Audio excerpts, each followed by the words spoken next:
everyone, as you all know, this is Nihaka Tiwari. So guys, we are back with another video related to series business organization, and in this video we are going to discuss about this important topic related to your company, that is what are the types of company.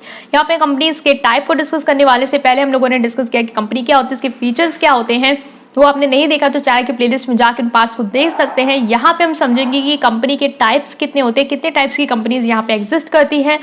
Right, इसको समझेंगे. Telegram group अगर आपने नहीं join किया तो आप join कर सकते हैं. और अगर आपको ये वीडियो पसंद आती है तो आप उसको क्या करेंगे, लाइक करेंगे, चैनल को सब्सक्राइब करेंगे, अपने फ्रेंड्स के साथ इस वीडियो को जरूर शेयर करेंगे. Right guys, so without any further delay let's start this video.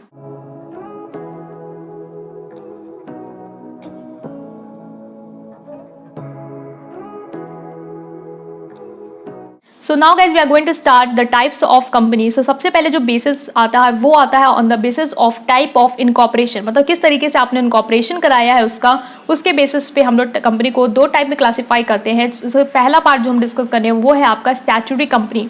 Statutory company क्या होती है? ये ऐसी कंपनी होती है जो पार्लियामेंट के लॉ के अकॉर्डिंग स्पेशली क्या करी जाती है, फॉर्म करी जाती है. मतलब स्टेट लेजिस्लेचर जो होता है उसके जो लॉ है, प्रोविजन है, उसके अकॉर्डिंग हम इस स्टैट्यूटरी कंपनी को क्या करते हैं, फॉर्म करते हैं. और इसको हम एक स्पेशल पर्पस के लिए, स्पेशल काम के लिए, स्पेशल वर्किंग के लिए फॉर्म करते हैं. बेसिकली ये पब्लिक कंपनीज के अंदर आती हैं, मतलब ऐसी कंपनीज जो पब्लिक सेक्टर में बिलोंग करती है, मतलब गवर्नमेंट पे जो है उनका कंट्रोल होता है. ठीक है, तो ये होते हैं स्टैट्यूटरी कंपनी. तो स्टैट्यूटरी कंपनी का हमने पहले देखा कि ये पार्लियामेंट का जो लॉ है, लेजिस्लेचर है, स्टेट लेजिस्लेचर, उसके अकॉर्डिंग ये फॉर्म की जाती है. दूसरा, इनका स्पेशल पर्पस होता है, स्पेशल वर्किंग के लिए इन्हें फॉर्म किया जाता है. और पब्लिक कंपनीज जो होती हैं वो इसमें आती हैं. इसका एग्जाम्पल ले लेंगे हम आरबीआई. आरबीआई मतलब reserve bank of India. Reserve bank of India एक आपकी स्टेटरी कंपनी है. इसके अलावा food corporation of India, FCI, food corporation of India, ये भी क्या है, आपकी एक स्टैट्यूटरी कंपनी, मतलब एक पार्लियामेंट और स्टेट लेजिस्लेचर के एक्ट के अकॉर्डिंग ये फॉर्म की गई है. इनका स्पेशल पर्पस है, like reserve bank of India जो है वो बाकी बैंक्स को हैंडल करती, कंट्रोल करती, जितने भी बैंक्स हैं आपकी कंट्री की. तो ये क्या है, आपकी स्टैट्यूटरी कंपनी है. Right, moving to next here, that is registered company. Registered company वो होती है जो अपने आप को रजिस्टर कराती है कंपनी के रजिस्ट्रार के थ्रू योर कंपनी एक्ट. मतलब कि a company which register itself with registrar of company under company act 2013, ये कहलाती है आपकी रजिस्टर्ड कंपनी. मतलब आप जब एक कंपनी अपने आप को पूरी प्रॉपर जो प्रोसेस है आपके इनकॉर्पोरेशन के रजिस्ट्रेशन के कंपनी एक्ट के अंदर जो उनको फॉलो करते हुए अपने आप को रजिस्टर कराती है, वो आती है आपकी रजिस्टर कंपनी. इसमें बेसिकली आपकी प्राइवेट कंपनीज जो है वो आ जाती है. राइट, सो ये हमने पढ़ा कि on the basis of your incorporation. Next आता है on the basis of liability types. Liability के टाइप्स के बेसिस पे भी हम कंपनी को क्लासिफाई करते हैं. तो सबसे पहले जो आती है वो आती है आपकी अनलिमिटेड कंपनी. अनलिमिटेड कंपनी क्या होती है? ऐसी कंपनी जिसमें जो लाइबिलिटी होती है उनके मेंबर की वो अनलिमिटेड होती है. मतलब कोई भी नुकसान अगर कंपनी को होता है तो मेंबर अपनी पर्सनल एसेट, अपनी पर्सनल प्रॉपर्टी से उसको पूरा करने के लिए जिम्मेदार होते हैं. और ऐसी कंपनी इंडिया में बहुत कम जो है वो एग्जिस्ट करती है, ज्यादा नहीं होती है, रेयरली फाइंड होती है. तो ये क्या है, आपकी अनलिमिटेड कंपनी. नेक्स्ट इसके अंदर आती है कंपनी लिमिटेड बाय गारंटी. मतलब ऐसी कंपनी जो गारंटी के थ्रू क्या है, लिमिटेड है. मतलब कि इसमें क्या होता है, जितने भी मेंबर होते हैं आपकी कंपनी के, वो क्या करते हैं, कंपनी को गारंटी देते हैं कि इतना अगर नुकसान हुआ तो वो पूरा करेंगे apart from their share own. मतलब जितना उनके पास शेयर है उतना तो उनको देना ही पड़ता है, लिमिटेड लायबिलिटी में जितना हमने पढ़ा है. लेकिन उससे ज्यादा जो गारंटी है वो देते हैं कि अगर सपोज करें मेरे पास 10 रुपए का शेयर है तो मैं इतने का तो पैसा दूंगा ही दूंगा, लेकिन इसके अलावा अगर कंपनी को इतना होता है तो मैं इसका 10% और नुकसान बियर करने को तैयार हूं. इस तरीके की वो गारंटी देते हैं एक कंपनी को. और ये जो गारंटी होती है वो मेमोरेंडम ऑफ एसोसिएशन में रजिस्टर्ड होती है, मेंशन होती है कि आपने कंपनी के मेंबर ने इतनी गारंटी दी है कि अगर नुकसान होगा तो इतना डेट जो है वो पूरा करने में मदद करेंगे. राइट, तो इसको पूरी ऑफिशियली हम लोग क्या करते हैं, लिख लेते हैं कंपनी में.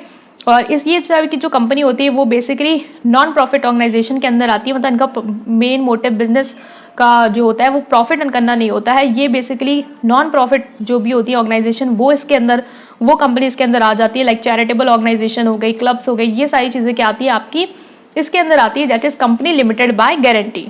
Moving to next here, that is under this, that is company limited by share. यहाँ पे हमने पढ़ा कंपनी लिमिटेड बाय गारंटी, जिसमें हमने गारंटी दिया अनलिमिटेड. यहाँ पे नेक्स्ट जो आता है वो आता है कंपनी लिमिटेड बाय शेयर. मतलब जितने आपने शेयर ओनर हैं आप उस कंपनी के, उतनी ही लाइबिलिटी जो होती है आपकी लिमिटेड होती है. कोई नुकसान होता है तो उतना ही नुकसान जो है वो आपको बियर करना पड़ेगा, बाकी आपकी कोई गारंटी नहीं होती. तो company limited by share. So next classification आता है on the basis of ownership. Ownership की बेसिस में हम दो टाइप को क्लासिफाई करते हैं कंपनी को, that is private company and public company. सबसे पहले बात करने वाले हैं प्राइवेट कंपनी क्या होती है। ये कंपनी वो कंपनी होती है जो फॉलोइंग फीचर को कंसिस्ट करती है। मतलब पहला फीचर ये होता है कि ये जो उनके ओनर्स होते हैं, मतलब जो शेयर होल्डर होते हैं, उनको ये राइट नहीं देती कि वो अपने शेयर को क्या करे, ट्रांसफर करे किसी थर्ड पर्सन को। मतलब it restrict the right of transferability of share. आप यहाँ पे शेयर को ट्रांसफर नहीं कर सकते हैं, ठीक है।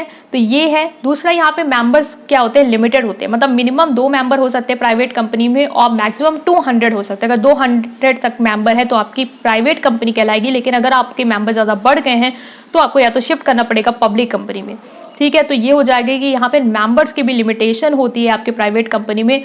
और थर्ड जो फीचर आता है वो ये आता है कि आपके जो भी शेयर होल्डर हैं वो अंदर के ही होंगे। मतलब कि आप बाहर से पब्लिक को इनवाइट नहीं करते कि वो आपके शेयर खरीदे और आपके कंपनी के शेयर होल्डर बने।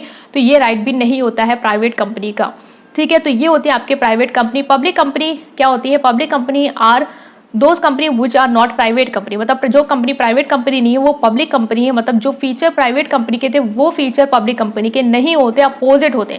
मतलब पहला तो ये राइट देती है अपने शेयर होल्डर को कि वो अपना जो ट्रांसफर है शेयर वो कर सकते हैं थर्ड पर्सन को बिना पूछे कंपनी को। इनको कोई जरूरत नहीं पूछने की कि वो कर सकते नहीं कर सकते, इनके पास राइट है कि वो कर सकते हैं, ठीक है।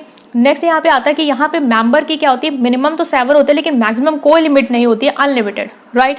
और थर्ड जो फीचर आता है वहां पे क्या था कि आप पब्लिक को नहीं इनवाइट करते अपने शेयर को खरीदने के लिए, लेकिन यहाँ पे आप पब्लिक को इनवाइट करते हैं कि वो आपके शेयर को खरीदे, सब्सक्राइब करे और वो क्या हो जाए, उसकी शेयर होल्डर बन सकती है, ठीक है। तो ये थी आपकी प्राइवेट कंपनी और पब्लिक कंपनी जिसका क्लासिफिकेशन है ओनरशिप के बेसिस पे।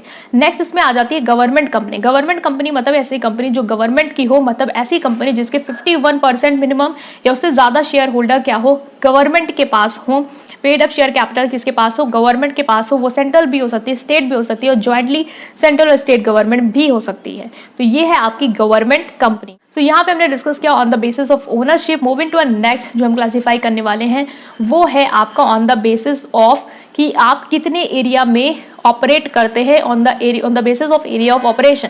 तो इसमें आती है 2 type, that is national company and multinational company. National company वो कंपनी होती है जो जिस कंट्री में उनका रजिस्ट्रेशन हुआ होता है बस उसी कंट्री की बाउंड्री के इर्द गिर्द क्या कर रही होती है, ऑपरेट कर रही होती है, अपना ऑपरेशन कर रही होती है, वो होती है आपकी नेशनल कंपनी। मल्टीनेशनल कंपनी क्या होती है, जैसे जो कंपनी अपनी कंट्री में जिस कंट्री में रजिस्टर्ड है उसमें तो वर्क कर रही है, अपार्ट फ्रॉम दैट वो बाकी कंट्रीज में भी अपना वर्किंग कर रही है, उसका बिजनेस रन अप हो रहा है, तो वो क्या होती है, आपकी मल्टीनेशनल कंपनी होती है। तो यहाँ पर हमने डिस्कस किया कि क्लासिफिकेशन जो होता है आपकी कंपनी का on the basis of various type, ये सारे बेसिस हमने डिस्कस किया कि कितने टाइप की कंपनी जो है वो आपकी हो जाएंगी। यहाँ पे आई होप कि आपको समझ में आया होगा कि कितने टाइप की कंपनीज होती हैं, इनके क्या फीचर्स हैं। इसलिए कोई भी डाउट है तो आप इसे कमेंट सेक्शन में पूछ सकते हैं। अगर आपने पहले पार्ट्स नहीं देखे तो चैनल के प्लेलिस्ट में जाके आप उसे देख सकते हैं। टेलीग्राम को ज्वाइन करना मत भूलिएगा, अपने फ्रेंड्स के साथ इस वीडियो को शेयर करेगा, राइट गाइस। तो अगर आपको वीडियो पसंद आई है then please press like button and subscribe to my channel. Thank you.